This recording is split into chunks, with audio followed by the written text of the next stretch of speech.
Both Ways, A Tale Told in 10 Blocks by Jason Reynolds. Chapter 3, Bastion Street. Skitter Hitter.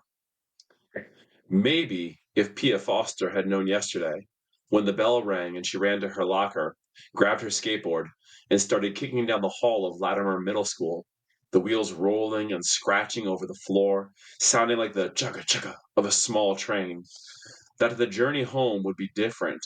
She wouldn't have been in such a hurry. Maybe she wouldn't have ignored her classmates moving out of the way, sucking their teeth, all annoyed by her decision to dart through the crowd as if riding on an arrow no one wanted to be struck by, shot from a get out of school bow no one could see. Maybe she would have excused herself, apologized for almost clipping ankles or running over toes. Maybe she would have walked, for once. Maybe even stayed after and talked to Fawn Sams, the only other skater she knew, the only other skater who was a girl. The only other skater she respected. Maybe Pia would have tightened wheels with her, talked about deck art, stickers, sneakers.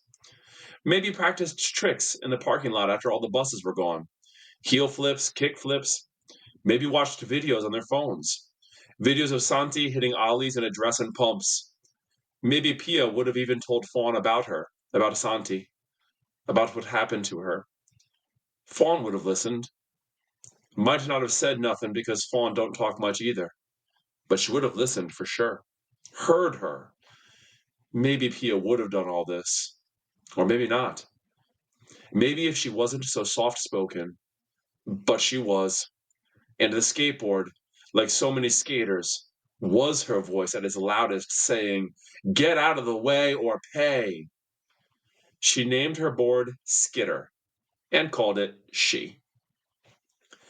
Maybe if Stevie Munson had known yesterday the skateboard's name was Skitter, he would have said something. Maybe if he'd known Pia's name was Pia.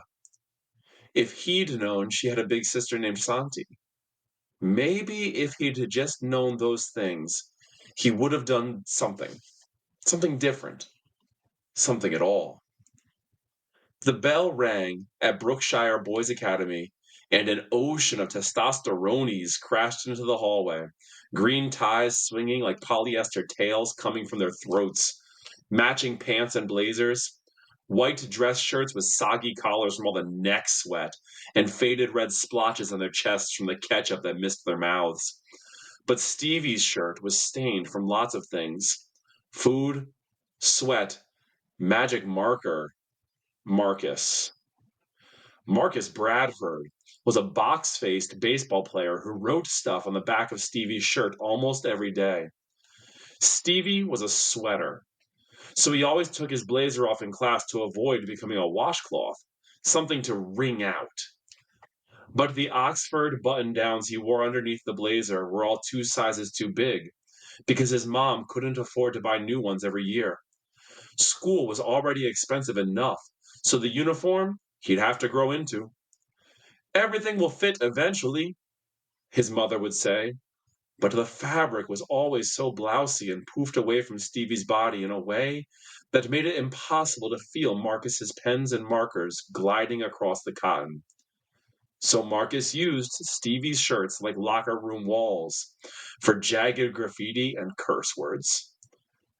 And maybe, if yesterday Pia had known his name, Stevie, maybe if she had shaken his hand and said, "My name is," and he'd said, "My name is," she could have read his face, read his fear. Maybe he could have read hers. Or maybe not. Either way, Pia would have taken her house key from around her neck and clutched it with the teeth jutting between her fingers, a fist knife, just in case. Maybe Stevie wouldn't have been there at all yesterday with Marcus and the boys if he hadn't tried to figure out a way to get them to leave him and his shirt alone. Telling them wasn't an option. Snitches get stitches and sometimes ditches.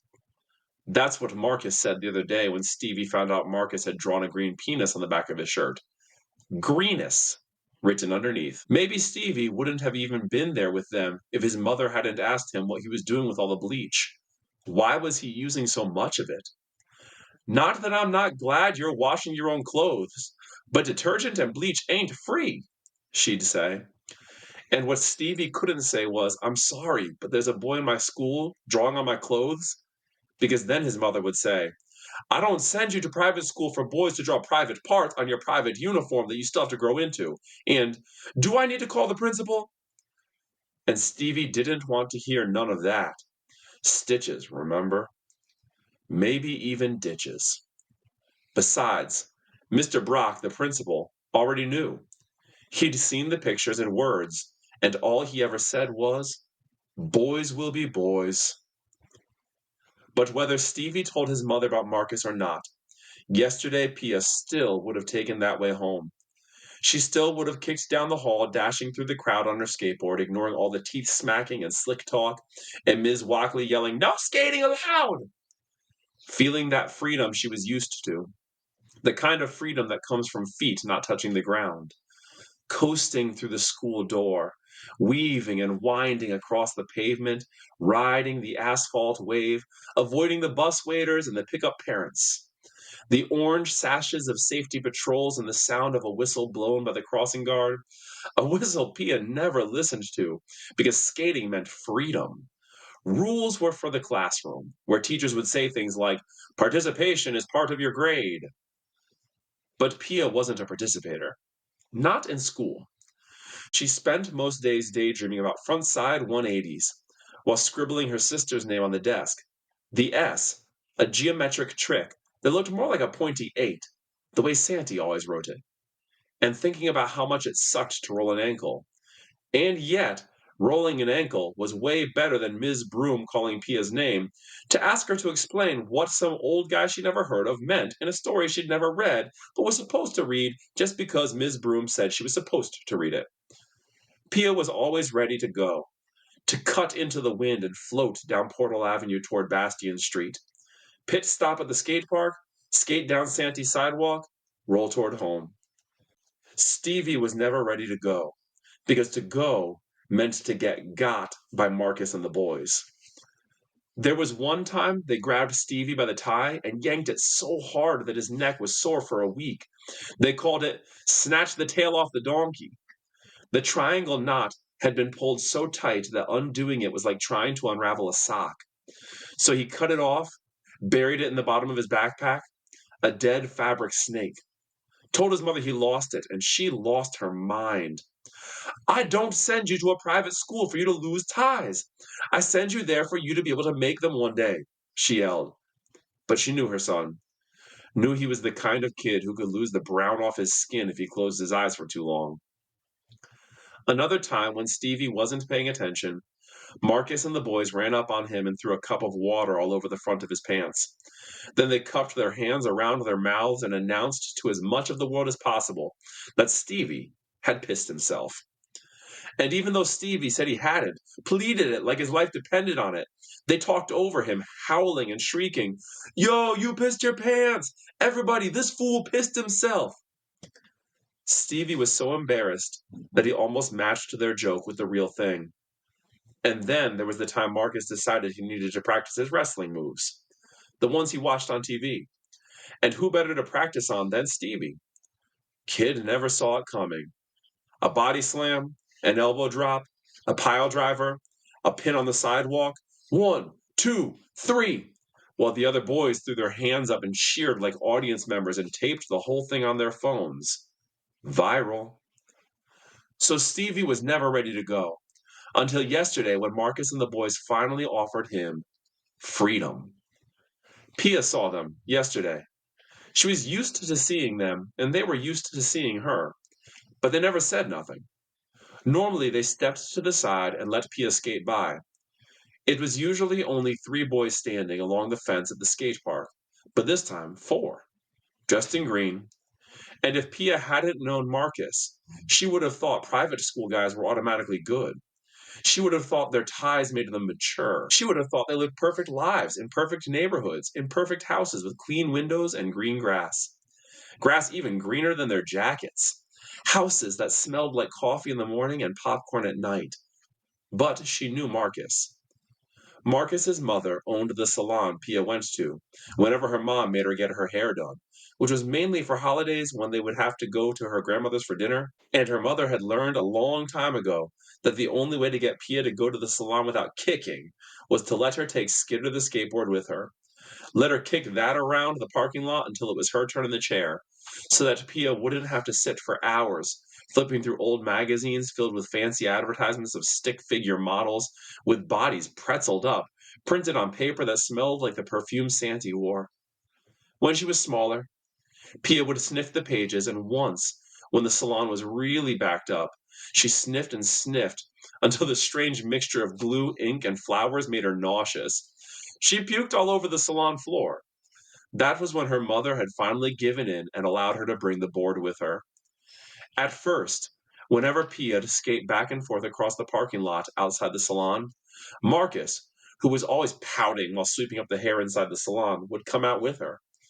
One time, he asked if he could ride Skidder. Pia kicked the board over to him. Marcus put one foot on the deck and steadied himself, and as soon as he lifted the other foot, the board flew out from under him.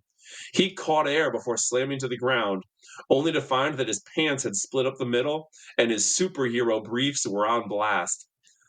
But Pia didn't laugh. Instead, she tried to help him up. But he couldn't take her hand, cover his butt, and wipe his eyes at the same time. He never came outside with her again, except for one day, years later. And on that day, he didn't speak to her or ask to ride her skateboard. He just sat on the curb and watched, but pretended he wasn't watching, as Pia kicked harder than usual, sailing over the asphalt, grinding her board against the curb, scraping it like she hated it almost violently, attempting tricks she knew she couldn't do, rocketing to the ground over and over again, then getting back up, getting back on, ignoring Marcus's fake chuckles. She could never forget that day. It was the day she was getting her hair done for her sister's funeral. A jacked up French roll with what felt like 200 bobby pins that started itching as soon as she left the chair. Pia felt that same itch when she saw Marcus and the boys yesterday, when she saw the knots at their throats and felt a knot in hers, because she knew Marcus. She knew where his mother's black eyes were coming from, where her swollen jaws and forehead lumps were coming from. Because that same day Pia sat under the dryer 2 years back, after her wash and before the French roll was put in, she heard her mom ask Marcus's mom when she was going to leave Marcus's father, the dryer whirring in Pia's ears. It sounded like the two women were whispering in a tornado, but Pia could still hear them through the storm. I ain't trying to get in your business, Lydia, I swear. And if you tell me to mind my own, I will. I mean, with Santi's death and this one here, I got more than enough to mind. But I can't sit here and pretend like I don't see what I see. And I'm definitely not about to act like I don't care about you, Lydia. You and Marcus. So I gotta ask you before this man kills you, when you gonna leave? When Stevie realized yesterday that the girl skating down the street was going to be a target, and that target would be the ticket to him being left alone by Marcus and the boys, accepted as one of them, he got nervous, nauseous. What? What we doing? He choked on his words. Just playing a game, Marcus said, grabbing Stevie's shoulder like a baseball to be fastballed at Pia. But Stevie had a curveball in mind, told Marcus he wouldn't do anything to her. I don't want you to do nothing to her, Marcus scowled. Just take her skateboard. That's all. The boys lined up, became a wall on the sidewalk, and Pia thought about hopping the curb to go around them, but knew better than to skate into oncoming traffic. She'd cut it close before. Too scary. So Pia reluctantly put a foot down, dragged her sneaker along the concrete to slow down, then stomped the back of the skateboard, flipping it up into her hand. "Excuse me," she said politely to Marcus. "Excuse you," he said back, puffing his chest. Pia never looked down, looked each boy in the face. Each of them looked back, except for one. The new boy, Stevie, looked everywhere else. To the left, to the right, up and down, anywhere but at her. "Let me borrow your board?" Marcus said, just for a second. My man been working on a trick and he wanted to show us. Marcus nudged Stevie. He don't look like he skate, Pia said, sizing Stevie up. I bet he skate better than you. Marcus stepped toward her, yanking Stevie with him. Stevie looked like he was 2 seconds from vomiting the bones out of his body, leaving him as nothing but a skin suit lying on the sidewalk. Pia could smell Stevie, a punchy musk, stronger than the perfume in the magazines. He was sweating through his blazer, and before he could answer, Marcus reached for Skitter, grabbed the board, and yanked it. But Pia wouldn't release it. After a back and forth, Pia gripping the board with both hands, Marcus tried a different approach. He let go, and Pia stumbled back, but didn't fall. Balance. But Marcus was right there to do gravity's work, shoved her to the ground. The skateboard flew from her hands and skidded into the street where a car, horn blaring, rolled over it. Oh! The boys howled as the wooden planks split, their stupid excitement splintering Pia's skin. Her voice cracked, broken in half. She got up and ran, mind racing, thinking about Santi. Stevie chased behind her. Pia ran faster, thinking about Santi, how she was pushed off her board by a boy. Stevie stopped running. Pia ran home, thinking about Santi, how the boy was just mad Santi was a better skater than he was. Pushed her into the street, thinking about himself, oncoming traffic. Had Stevie known that's what it would take to be one of Marcus's boys, he wouldn't have come yesterday. Or maybe he would have. But he would have said something. Would have stopped Marcus. Why didn't he say anything? Why didn't he stop it? That's what he asked himself as he walked back down the sidewalk. That's what he asked himself when he tipped into the street, his hand up timidly as traffic slowed for him, and picked up the cracked halves of the skateboard. He held them like he was holding a broken heart, looked around only to find that Marcus and the boys had left him, like the suckers they were, like the sucker he was. And maybe if Pia had known Stevie had picked up the pieces of her board, maybe if she'd known that he took them home with him, maybe if she'd known that he finally told his mother about Marcus, told her where all the bleach was going, why he had to wash his clothes every day to try to remove the stains and marks and words inked into his uniform, showed her the tie he'd cut off his neck and hid in the bottom of his bag, the one he said he'd lost, explained why he hadn't had an appetite, why his grades were slipping. Maybe if Pia had known that he told his mother what he'd just done, what he didn't do, what he'd just seen, maybe if Pia had known that his mother struggled to hold back a scream, helped him tape the deck back together, punished him, sent him to bed, woke him up early this morning for extra chores, maybe if Pia had known that his mother, after meeting with the principal, pulled Stevie out of school early, drove him to what they guessed was Pia's school, the only public middle school in the area, sat stuck in traffic lecturing him, paying no attention to the news on the radio. A school bus had fallen from the sky. Made him stand outside the entrance and wait for Pia awkwardly. Maybe, if Pia had known that Stevie was coming to apologize for his silence, maybe, maybe, maybe, just maybe, Pia wouldn't have left through the back door. Today, with Fawn, to walk to the cemetery to visit Santi's grave and ask her questions, hard questions, about boys.